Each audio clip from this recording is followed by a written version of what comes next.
Hello မင်္ဂလာခင်ဗျကျွန်တော်ဒီနေ့ပြောပြသွားမှာတော့ကျွန်တော် page quality အဝိုင်းဘာကြောင့်ဖြစ်လဲဘလို့အမှားမျိုးလုပ်ခဲ့မိဖြစ်လဲဆိုမှဒီ video မှာတခြားလေးပြောပြရှင်းပြပေးမယ်ဖြစ်ပါတယ်တချို့ကြောင့်ရှိရ profile ပုံစံ page မှာ page quality ဘလို့တွားကြည့်ရလဲ page admin ဘလို့တွားကြည့်ရလဲဆိုပြီးပြောတဲ့ဥစ္စာရှိရတူကျွန်တော်ဒီကနေ့တစ်ခါလေးပြောပြပေးမယ်ဒါကြတော့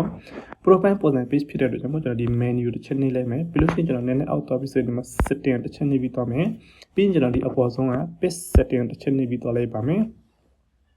ပြီးလို့ရှိရင်ကျွန်တော်နည်းနည်းအောက်ဆင်းလာပြီးဆိုကျွန်တော် page access ဆိုရှိရဒီဥစ္စာတစ်ချက်နေတော့မယ်ဆိုရင်ကျွန်တော်ဒီမှာဆိုရင်ဒီ page access တူတယောက်ပေးလို့ရတယ်ပြောမယ်ဆိုရင်ကျွန်တော် admin editor ဘာညာဒီကနေတစ်စိပေးလို့ရတယ်ကျွန်တော်ဒီ profile ပုံစံ page မှာပြောမယ်ဆိုရင် full access ဆိုပြီးပြောတာပေါ့နော် okay ပြီးလို့ရှိရင် page quality ကြည့်မယ်ဆိုရင်တော့နည်းနည်းအောက်ဆင်းလာပြီးဒီမှာ page quality ရှိရဒီဥစ္စာတစ်ချက်နေတော့မယ်ဆိုရင်ဒီမှာ page quality အဝါဖြစ်နေဒီ page quality ဘာကြောင့်အဝါဖြစ်လဲ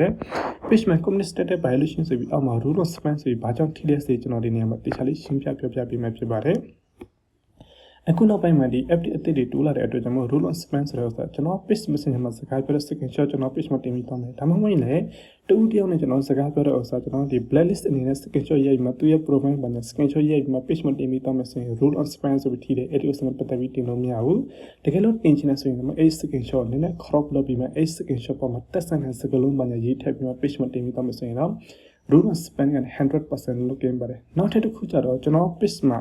ဒီ gender နဲ့စကားလုံး sex နဲ့စကားလုံးနိုင်ငံရေးနဲ့ပတ်သက်တဲ့စကားလုံးဒါမှမဟုတ်ရင်ဒီ Twitter တဲ့နဲ့ပတ်သက်ပြီးစစ်တပ်တဲ့ဥစ္စာနဲ့ပတ်သက်ပြီးပြီးလို့ရှိရင်ကျွန်တော်ဒီလက်နဲ့ရောင်းဝယ်ဥစ္စာနဲ့ပတ်သက်ပြီးကျွန်တော် page မှာတင်ပြီးတော့မှဆိုရင်လေ rule on spam ဆိုပြီးလာတဲ့အတွက်ကြောင့်အဲ့ဒီဥစ္စာနဲ့ပတ်သက်ပြီးလုံးဝလုပ်လို့မရပါဘူးနောက်တစ်ခုကျတော့ကျွန်တော် page မှာ rule on spam ဆိုပြီးလာတဲ့အကြောင်းရင်းကျွန်တော် page မှာတင်ထားတဲ့ post တွေကိုကျွန်တော်တို့ group တစ်ခုထဲမှာပဲ50ကျင် share လုပ်ပြီးတော့မယ် group ဘက်ကလည်းလက်မခံမနဲ့50ကျင် share လုပ်ပြီးတော့မယ်ဆိုရင်ကျွန်တော် page မှာလည်း rule on spam ဆိုပြီးလာတယ်ကျွန်တော် share နဲ့ပတ်သက်ပြီးလုံးဝလုပ်လို့မရပါဘူးတချို့ကျတော့ group က approve လုပ်ပြီးမှကျွန်တော် page admin page owner နဲ့ group ပေါင်းများစွာမှာ share လုပ်ပြီးတော့မယ်ဆိုရင်ကျွန်တော် page က